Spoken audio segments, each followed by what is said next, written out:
नमस्ते दोस्तों, आज मैं एक बार फिर आपके बीच लेकर आया हूँ एक बेहद ही प्यारी स्टोरी।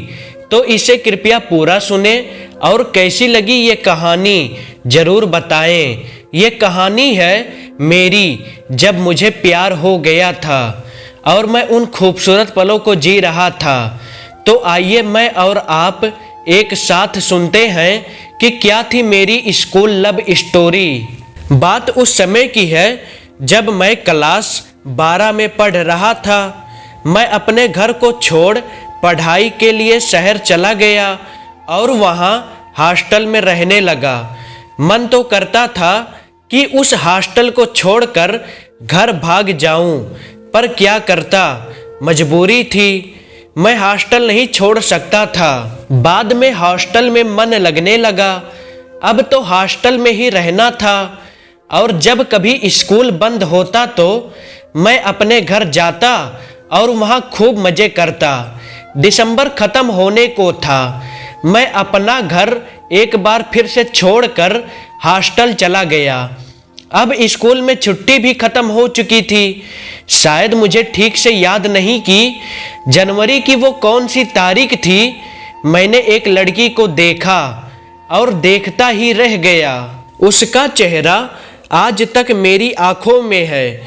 सारा दिन उसी की यादों में रहता। अब मैं रोज हॉस्टल से स्कूल के लिए 1 घंटा पहले ही निकल जाता था, क्योंकि उसे देखना जो था। मैं तो उससे बात करना चाहता था, पर डरता था। मैं नहीं जानता था कि वो मुझसे बात करना चाहती है या नहीं। उस दिन मैं अपने हॉस्टल से स्कूल गया। केमिस्ट्री के टीचर का कोई होमवर्क याद करना था या कॉपी में करना था, मुझे ठीक से याद नहीं। केमिस्ट्री के टीचर क्लासरूम में आए और बोले, चलो तुम लोग कॉपी निकाल लो। हम सब ने कॉपी निकाल ली, पर वो अपना केमिस्ट्री का कॉपी घर पे ही भूल गई थी। मुझे लगा कि अब तो उसे टीचर की पिटाई लगेगी। मेरा दिल नहीं मान रहा था। टीचर ने उससे कॉपी के लिए पूछा तो वह चुप सी हो गई। मैं क्या करता। मैंने अपनी कॉपी निकाली और उसे देते हुए कहा कि ये लो तुम्हारी कॉपी, तुमने कल मुझे दिया था ना।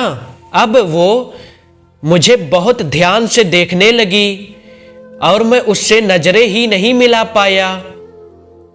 टीचर ने बोला, अगर तुमने अपनी कॉपी इसे दी थी तो तुम बोल क्यों नहीं रही थी। वह डरते हुए बोली, सर मुझे याद नहीं थी। पर उसको बचाने के लिए मुझे मार पड़ी। मैं पहली बार मार खा के भी बहुत खुश था, क्योंकि वो मार खाने से बच गई थी। स्कूल में छुट्टी हो चुकी थी, पर मैं अपने दोस्तों के साथ खेल रहा था।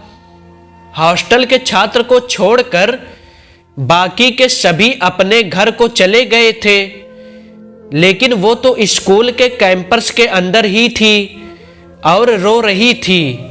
मेरी नज़र उस पे पड़ी। मैं एकदम से दंग रह गया। मैंने उससे पूछा, क्यों रो रही हो? तो उसने मुझसे झूठ कह दिया कि उसके पैरों में चोट लग गई है। मैं अपने आप को रोक ना सका और बोला, क्या तुम अपना ख्याल नहीं रख सकती हो? चलो मैं तुम्हें स्कूल के बाहर छोड़ देता हूँ। मैं उसको स्कूल के बाहर छोड़ने जा रहा था।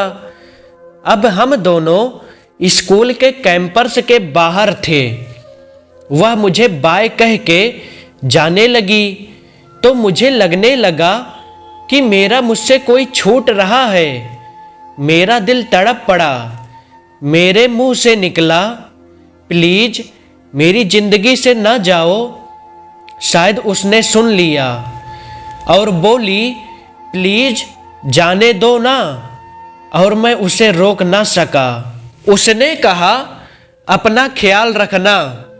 और मैं भी स्कूल से हॉस्टल को चला गया, पर उसका चेहरा मेरी आंखों के सामने था। फिर हम दोनों की मुलाकात स्कूल में हुई। हम लोगों के 3 क्लास का कोई टीचर नहीं आया था। उसने कहा, तुम्हें मेरी वजह से मार पड़ी। इतना कहते ही उसकी आंखों में आंसू आ गए। मैंने उसे किसी तरह चुप कराया और उसे अपनी बातों में उलझा दिया ताकि वो फिर से ना रो दे। हमने अपने बारे में एक दूसरे को हर वो चीज बताई जो आज तक शायद हमने अपने घर वालों को भी नहीं बताया था। पर अचानक कुछ ऐसा हुआ कि मुझे हॉस्टल छोड़ना पड़ा और मैं अपने घर चला आया। मैं उसे बाय भी नहीं बोल पाया। मैं उसकी बातों को तो भूल गया, पर उसका चेहरा आज तक नहीं भूल पाया हूँ और शायद ना कभी भूल पाऊँ। उस समय मैं क्लास 12 में पढ़ रहा था और आज मैं बीटेक कर रहा हूँ। जिंदगी में जिंदा रहने के लिए किसी की याद ही काफी है। जरूरी तो नहीं कि हर किसी को प्यार ही हो। और एक बात, अगर आप किसी से प्यार करो तो उसे कभी बदनाम ना करना। एक छोटा सा आप सभी को शायरी सुना देता हूं। तू तोड़ दे वो कसम जो तूने खाई है। कभी कभी याद करने में क्या बुराई है। तुझे याद किए बिना रहा भी तो नहीं जाता। तूने दिल में जगह जो ऐसी बनाई है। इसी के साथ मैं आपसे विदा लेता हूं दोस्तों। कैसी लगी ये कहानी कमेंट करके जरूर बताएं। अगर आपको ये कहानी जरा सा भी पसंद आई हो तो इसे जरूर शेयर करें और ऐसे ही स्टोरी सुनने के लिए हमारे YouTube चैनल KSSK लव शायरी को सब्सक्राइब करें। मिलते हैं न्यू वीडियो में, तब तक के लिए बाय बाय।